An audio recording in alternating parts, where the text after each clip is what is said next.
എല്ലാവർക്കും നമസ്കാരം. ഇന്ത്യ പാകിസ്ഥാൻ തർക്കത്തിന്റെ പരീക്ഷണങ്ങളെല്ലാം രണ്ട് രാജ്യങ്ങളും ഒരേപോലെ നടത്തുന്ന ഈ സിറ്റുവേഷനിൽ ഇന്ത്യയുടെ വ്യോമസേന പരീക്ഷണത്തിന്റെ ഭാഗമായി പാകിസ്ഥാനെതിരെ ഇന്ത്യ ആണവായുധം പരീക്ഷിക്കുമോ എന്നുള്ള ഒരു വലിയ റിപ്പോർട്ടുകൾ പുറത്തുവന്നുകൊണ്ടിരിക്കുന്നു. കഴിഞ്ഞ ദിവസം ഉത്തർപ്രദേശ് എക്സ്പ്രസ് ഹൈവേയിൽ ഇന്ത്യ നടത്തിയ വ്യോമാഭ്യാസ പ്രകടനത്തെക്കുറിച്ചാണ് ഇപ്പോൾ റിപ്പോർട്ടുകളിൽ പറയുന്നത്.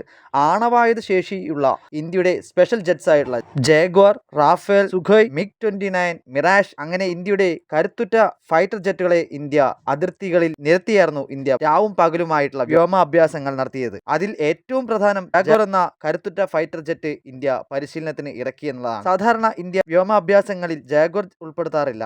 അത്രയും എളുപ്പമല്ല ജാഗ്വാറിന്റെ പരിശീലനം എന്നാണ് റിപ്പോർട്ടിൽ പറയുന്നത്. ന്യൂക്ലിയർ വെപ്പൺസ് എല്ലാം ക്യാരി ചെയ്യാൻ സാധിക്കുന്ന ഒരു സ്പെഷ്യൽ ജെറ്റാണ് ജാഗ്വാർ. എന്നാൽ ഇന്ത്യ ഏറ്റവും കൂടുതൽ ശ്രദ്ധ കൊടുത്തത് കഴിഞ്ഞ ദിവസം ജാഗ്വാറിന്റെയും റാഫേലിന്റെയും മിറാഷിന്റെയും പരീക്ഷണങ്ങൾക്കാണെന്ന് റിപ്പോർട്ടുകൾ പുറത്തു വരുന്നു. അതുകൊണ്ട് തന്നെ ഇന്ത്യ പാകിസ്ഥാന് നേരെ ഏത് അറ്റവും വരെയും പോകുമെന്ന് തന്നെയാണ് നമ്മുടെ കണക്കുകൂട്ടലുകൾ.